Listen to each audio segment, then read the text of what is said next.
Hello, welcome back to my channel. I have recently made an executive decision to most likely not do face cam anymore.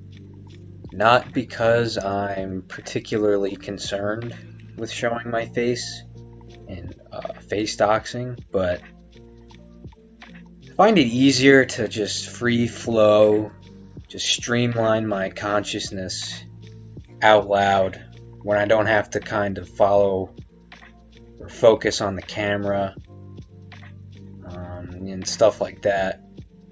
So I'm gonna experiment with this for a little while, see how I like it.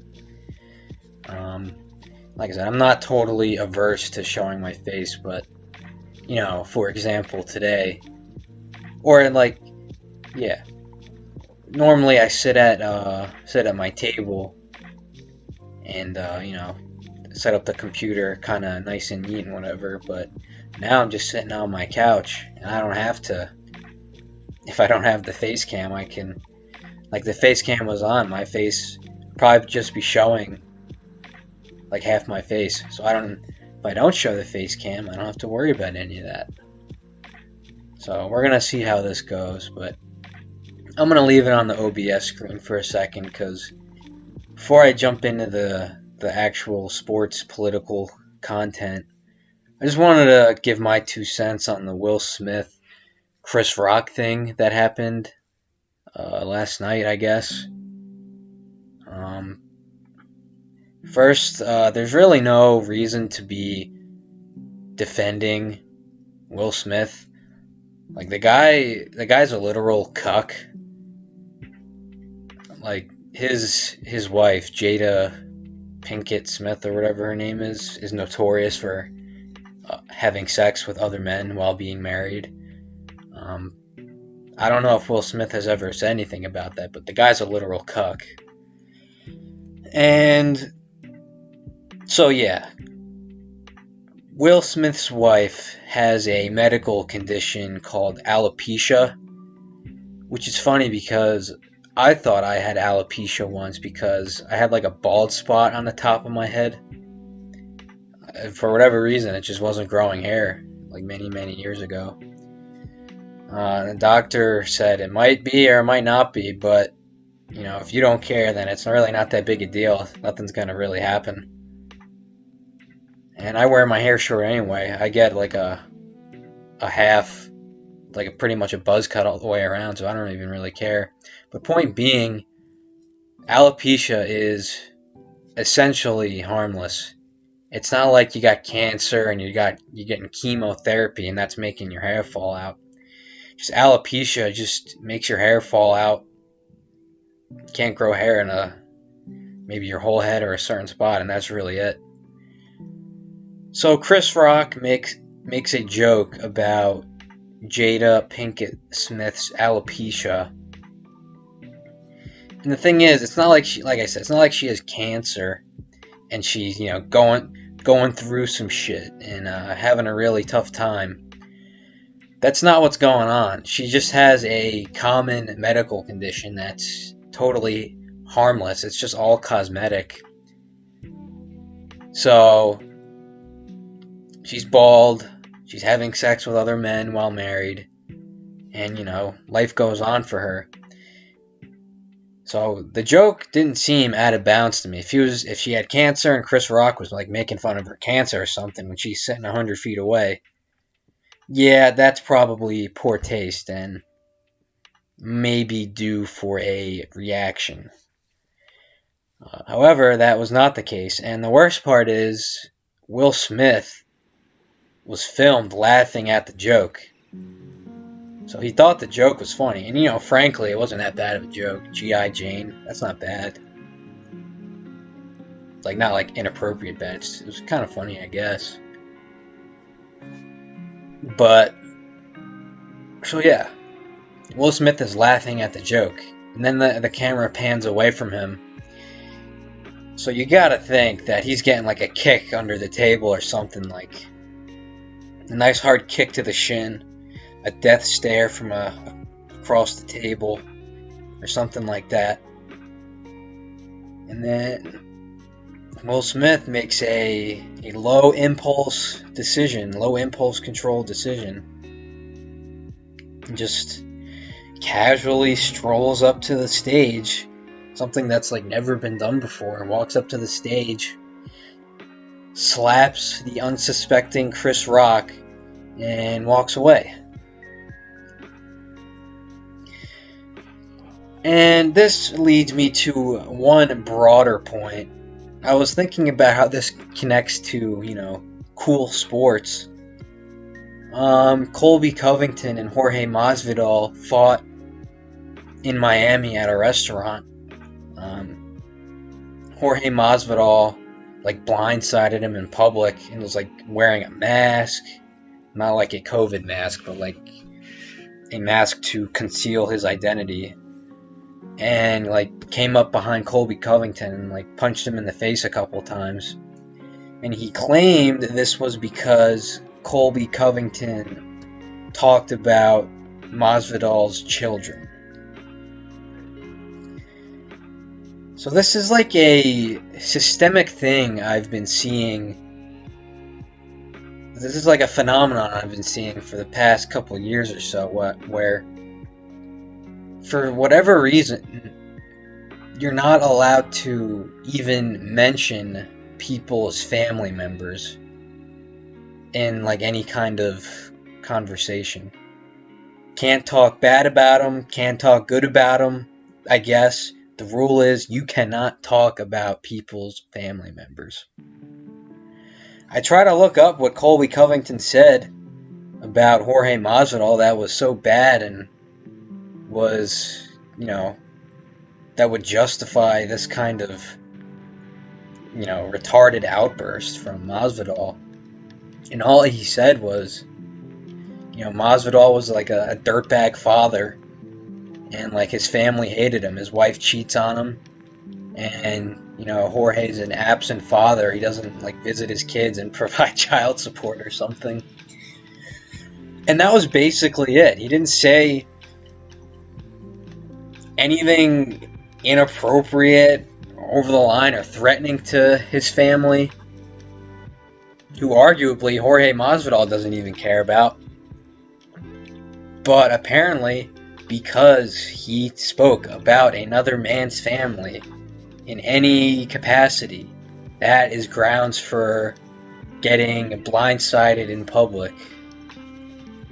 So that kind of justification makes no sense to me. It's just a reason for, mostly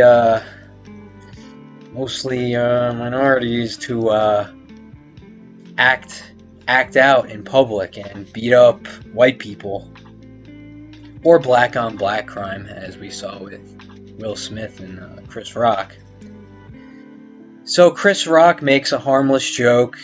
Will Smith decides it is appropriate to slap him at the Oscars. Colby Covington states facts about Jorge Masvidal and his relationship to his family. Masvidal decides to attack Colby Covington in public. And another thing I was thinking about is, it kind of relates to Nick Fuentes and Ben Shapiro. 1 or 2 years ago, I think AFPAC, CPAC, or whatever, I think this was AFPAC too, Ben Shapiro and his family were crossing the street and passing Nick. And Nick obviously wanted to talk to Ben Shapiro because he gave that Stanford speech about him. So Nick followed him a little, non-threatening, wasn't, screaming, cursing, anything like that. Just following him, asking why he made a speech about him at Stanford. And Ben Shapiro walked away and ignored like a bitch. But you heard this girl or other people in the background of that video pleading with Nick, he's with his family, he's with his kids, leave him alone. And people came out on Twitter and even on Fox News people berating, of course they wouldn't name Nick, but they came out berating him, saying, "This is disgusting. He's with his wife. He's with his kids.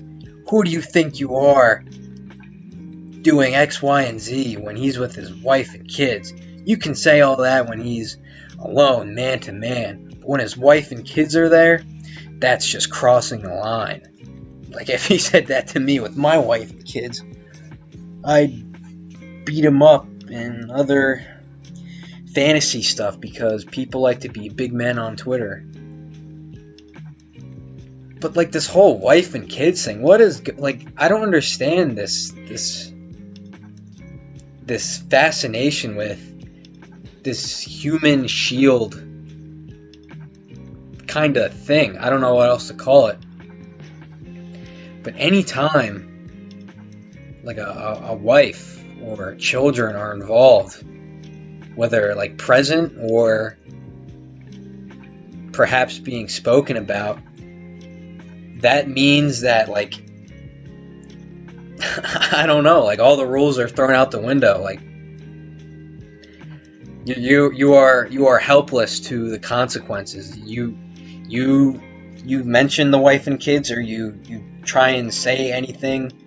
If you're like Nick and you're like, if you watch the video, Nick didn't really, he pursued for like 100 feet, and that was it. He didn't yell, didn't shout, didn't curse. But because the wife and kids were present, it was it was another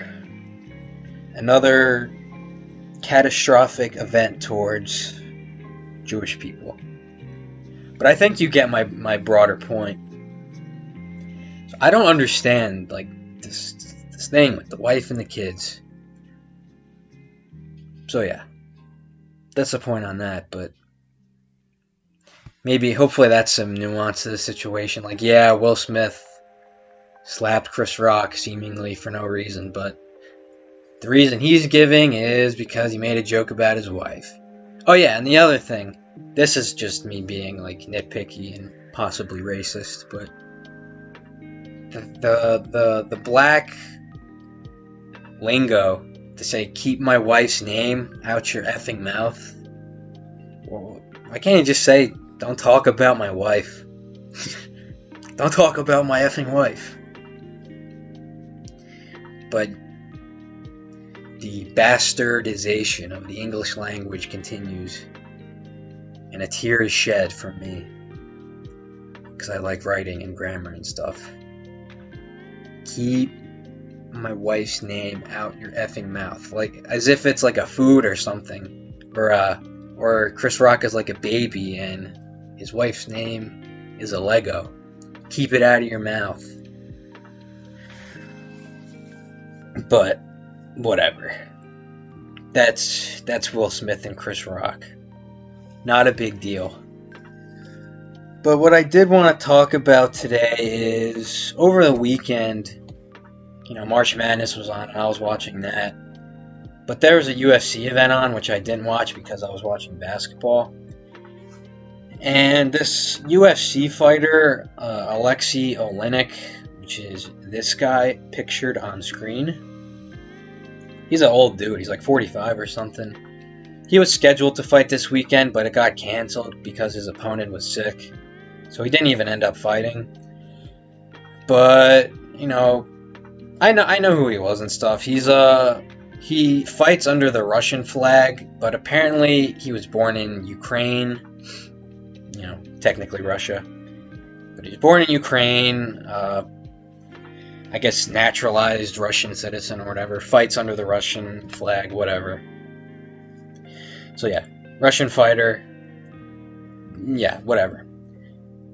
And if you've ever seen him, like, people talk about him in the sport, like, years past, before this weekend or whatever, everyone speaks very glowingly about him. Like, he trains out of Florida at a big gym.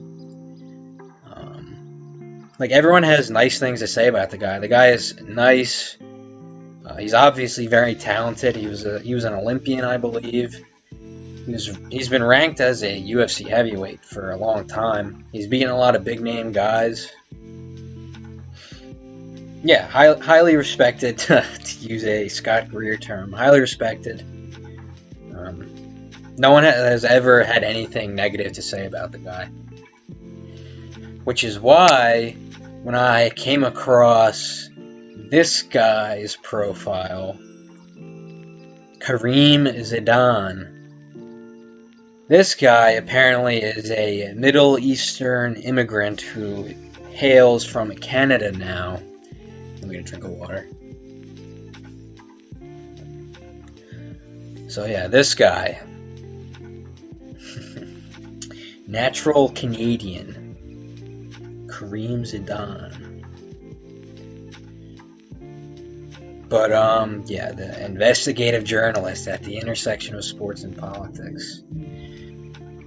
So yeah, this is what my intifada, I forget the Muslim term for it. But this is what my great struggle is against. These sports journalists who are all politically like liberal and gay and blah blah blah. So this guy sucks. But let me get to the other tab. He puts out a tweet thread. Oh, right here. So this guy is equivalent, kind of like I don't want to say Jared Holt, because Jared Holt's way bigger than this guy. Maybe like a Zach Petrizzo. Basically, like the no one knows who this guy is. He's verified, but he has like 20k followers. But just the concern trolley, like creating drama where there is none, digging up dirt where there is none, like just publishing stories screaming that just scream like, hey, people, please pay attention to me. But he's got all the wrong takes politically. The guy is obviously a pussy, a big fat pussy. But yeah, so like I said, he puts out basically this hit piece on Aleksei Oleinik, who, like I said, you can look up any news information about this guy prior to this weekend, and I guarantee everything you read will be positive, very nice, very, affectionate towards this guy, universally liked. But yeah, so even the writing is just cringe, and it's written in a way to make you concerned. And then the other thing too, the UFC journalist, since Dana White is actually, like, I'll call him like kind of based, I guess. 99% of the journalists that cover the sport hate him. Hate Dana White. So any chance they can get to shit on the UFC and make them look like anti-gay world, they'll do it. But yeah, so let's get into the tweet thread, and like just a short spool of yarn. Like the pompousness of these people, they can't even say thread. So you already know what kind of shit we're getting into. But let's go. Let's read. Did you know that Aleksei Oleinik, the UFC fighter competing at UFC Columbus today, was once a member of a violent pro-Russian militia in Ukraine that disguised itself as an MMA fight club? A short thread. So first, this is something no one knew. This guy had to go out of his way and dig this up. A dark part of this guy's past. Like I said, this guy's living a positive, fruitful life. Everyone likes him. I'm sure he helps people. He's an old fighter. People don't usually fight to the age he's at now. So he's definitely a role model for a lot of people, like helping out in the gym, still competing. But yet this guy, Karim Zidan, he's taken on a blood libel against Aleksei Oleinik for some reason. So let's find out what his problem is. Oplot was founded in 2010 by I'm assuming there's going to be a lot of Russian names. Yevhen Zilin, a retired police captain and former interior minister officer who openly professed his loyalty to the Russian government. The MMA club was based in the eastern city of Kharkiv and described itself as the first fight club in Ukraine. That's him right there. Before I get going, I loaded up the Wikipedia page for a reason. And you know, Wikipedia, as long as you're like liberal, you can put anything you want on here, true or false. And I went through his Wikipedia page, and there's no information about this. It's just all like fighting accolades. So, especially with the war going on right now and all propaganda going on about Russian people, you would think there'd be something in here, but there's not. This guy's got apparently his kid was at the Florida shooting, the Stoneman Douglas shooting, that a lot of kids became famous for surviving, which is weird. But yeah, it's just all like fighting accolades. There's nothing in here about any of what our Canadian friend is talking about. Like, literally nothing in here. So this guy had to really dig deep in the annals of the internet to find dirt on this guy that literally everyone likes. But let's keep going. And I'm only talking about this because, like I said, not important, doesn't have any impact on anything, because Dana White is cool and won't give this guy the time of day. This guy's just yelling into the void, kind of like I am right now, but this is just my crusade against gay journalists. So, it's fun for me. Okay. Zilin and his fighters were fiercely opposed to the anti-government protests in 2014. Oh, fuck. I forgot to show his pinned tweet just to show how gay he is. Ramzan Kadyrov, and I've heard that guy in the news before. I don't really know who he is.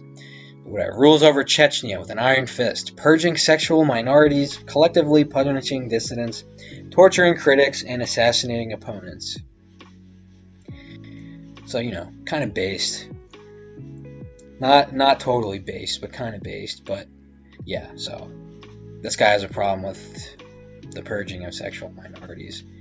And, you know, I disavow, genocides of any variety and, you know, anything like that. So, let's just get that across. But that's who this guy is. But back to the thread. They targeted activists and were accused of kidnapping and torturing activist Dmitro Bulatov by cutting off his ear. Here is Mayor Vitaly Klitschko visiting Bulatov in the hospital after the attack. He's a famous boxer. So keep in mind, Aleksei Oleinik isn't guilty of anything like directly here. I think I read this before the thread, and I don't recall Oleinik getting directly named for any particular crime or, I don't know, violent act or anything like that. So he's a part of a group that allegedly has done some of these things in the thread. So just keep that in mind. He's not... He hasn't done anything. He's just guilty by association so far. Off-lot fighters were regularly accused of shadowing Kharkiv's pro-Russian mayor as enforcers. Okay, so this is just another allegation. They're accused. They attacked the opposition, threatened journalists, and caused unrest at Euromaidan gatherings. Zilin even promised to smash the Maidan to pieces.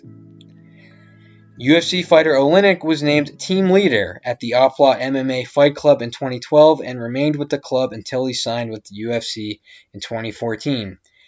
During his time at Off-Lot, he never once opposed the attacks allegedly perpetrated by his teammates. Some more allegations. I guess nothing is concrete, so that's one thing. So Karim Zidan's problem is that he never opposed alleged attacks. So we don't even know if these attacks are true, I guess. But he's trying to ruin this guy's life that everyone likes, trying to get media attention on him, get him kicked out of the UFC. Like, we know how the game is played. He wants this guy to lose all sponsorships, lose his job, get shunned by the media, the whole 9 yards. And all he's got, from what I can tell right now, is that he never opposed alleged attacks by other people. So just keep that in mind from these verified Middle Eastern Canadian sports journalists. Makes me mad. 2015, Oleinik was deemed a threat to national security and banned from entering Ukraine, his birth country. So a threat to national security used to mean something, but as you can see, Edward Snowden, I would assume the USA has him labeled as a threat to national security. Julian Assange.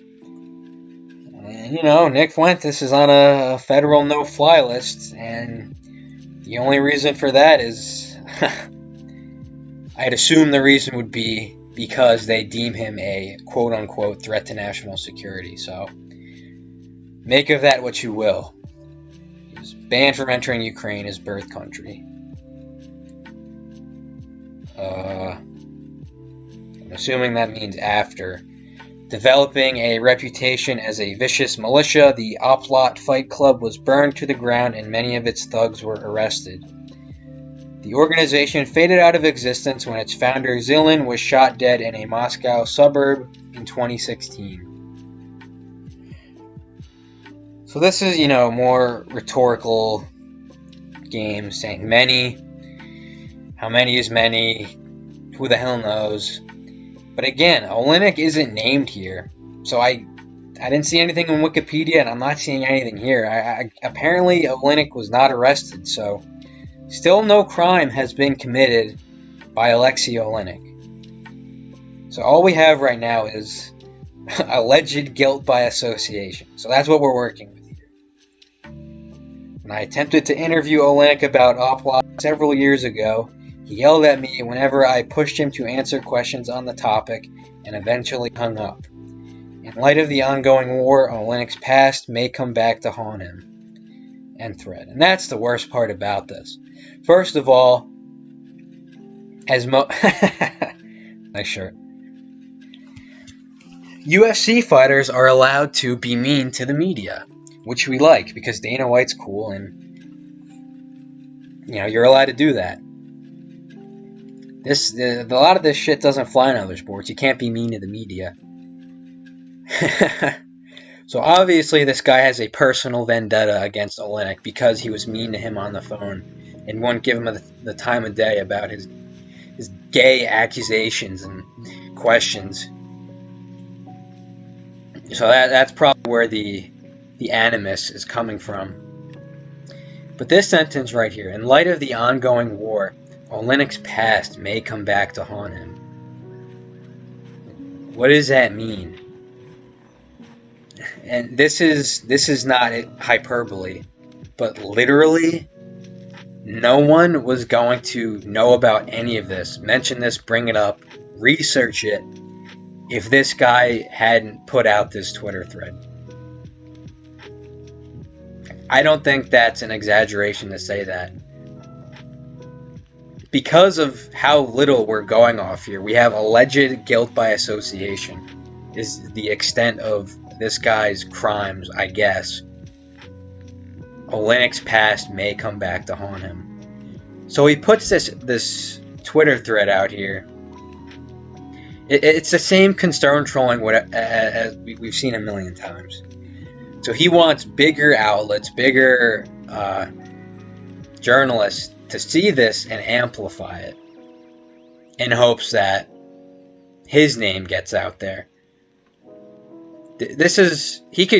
He obviously doesn't care about this guy's life and career, family, ability to make money, whatever. He's trying to do something that is in line with the New World Order, something that is, world regime friendly, anti-Russian. And, anything anti-Russian is cool right now. So he puts out this article about, as far as I could tell, an innocent man and with no regard for what possibly may happen to him, in hopes that this can boost his career. So it's Jared Holt, Christopher Matthias, Ben Lorber, Zach Petrizzo. It's just nonsense. It's just gay concern troll nonsense. And on the bright side, as far as I can tell, no one's really picked up this story or amplified it, anything like that. Probably because it is a non-story and there's nothing to go off of here. So I guess that's nice. But when I tell you that like this guy is like seriously universally liked, and this guy is really, really reaching here to try and find something to, sully his reputation, that's the truth. This guy, I hope he wasted a lot of time writing this story, because this is a nothing burger. But these people exist. They ruin this. This is my favorite sport, probably, the UFC, like mixed martial arts. UFC is not a sport for all the like diehards out there. I obviously understand that it's mixed martial arts, but people know the UFC. Okay, leave me alone. But yeah, that's the story. That's the video. But yeah, the 20K people that follow him are all of the same political stock, most likely. Ukraine flag. So he is a bad guy. I mean, they tortured a guy by cutting his both ears off. Perfect grammar. Oleinik hasn't been implicated in anything, so it's guilt by association. Really is a savage. Let's go, Waleed. Really? Move! That is your take after reading this? Nice values you've got there. Shouldn't values be emphasized rather than nice? You moron. Ukrainian flag.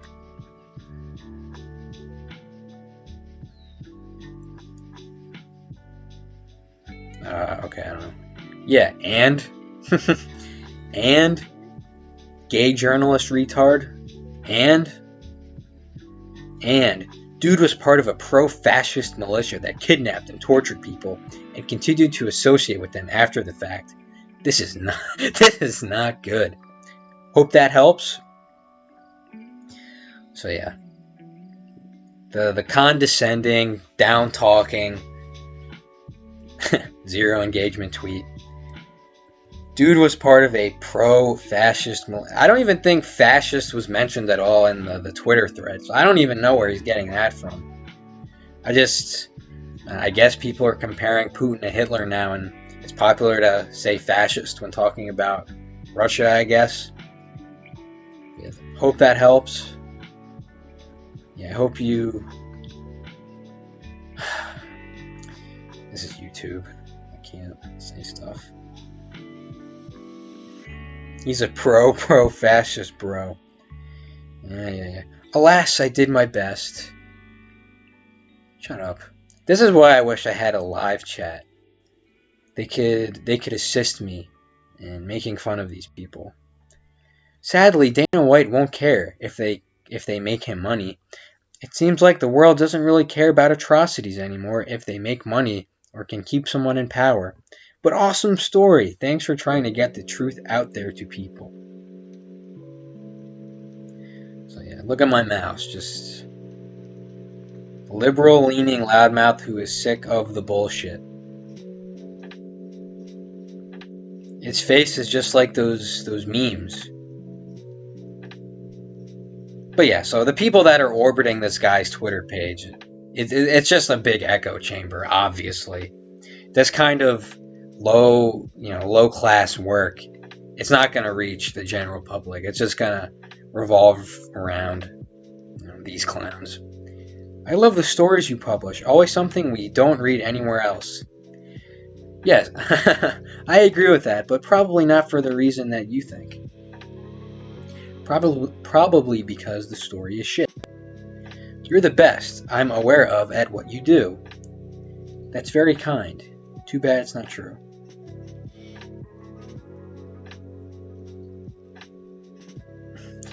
This is MMA journalism. Man should have answered the questions and tried to redeem himself. Good shit. You have to throw in a curse word there, right? You have to. And, you know, unfortunately, this is MMA journalism. I'm not aware of any right-leaning, sympathizing MMA journalists. Most of the MMA journalists that I could see are neutral, probably because, you know, journalism is inherently liberal, but they don't really want to show their colors because most of the athletes in mixed martial arts are right-wing. So if they show their cards, they'll probably stop getting interviews, questions, etc. But yeah, just very, very unfortunate. Oh yeah, here we go. Do you have proof? Just asking, not trolling. So yeah, this is his whole story was just like an unproven allegation. But we know it's designed to impugn Aleksei Oleinik's character. That's all it's for. Impugn an innocent man's character to boost his own career in hopes of getting a job at a bigger outlet. So this is a major sin. Hopefully the guy goes to hell. F me. I like this guy too. Yeah, everyone likes this guy. Yeah, look at this guy's name. No cap, playa. Everyone likes Aleksei Oleinik. I can't emphasize that enough. No one has anything bad to say about the guy. But now this article's out there, or this Twitter thread. But luckily, no one's reading it except for me. This is the sad thing about all this. Was a fan of him as well. Was. So this poor guy, Aleksei Oleinik, he probably doesn't even know this Twitter thread is out there. But he's losing fans because some dumbass, some malignant, bad faith ass is out there doing this shit. But that's sports journalism. Very sad. Anything else? Cringe.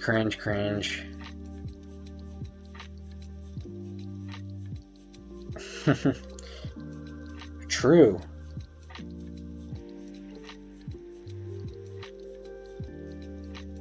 Yeah, what a shame, blah blah blah. Okay, so yeah. It's just his Twitter's just a big echo chamber. The guy's a bad faith asshole, trying to ruin a guy's life. So we hate him. Karim Zidan, you're going to hell. Time to repent. Find God plus ratio plus you're gay and I hate you. And yeah, that's it. That's the video. So we like sports, but we hate sports journalists. Maybe one day there can be a sports journalism purge, and we can take it back. But I'm not holding my breath. But yeah, that's basically it. Thanks for watching.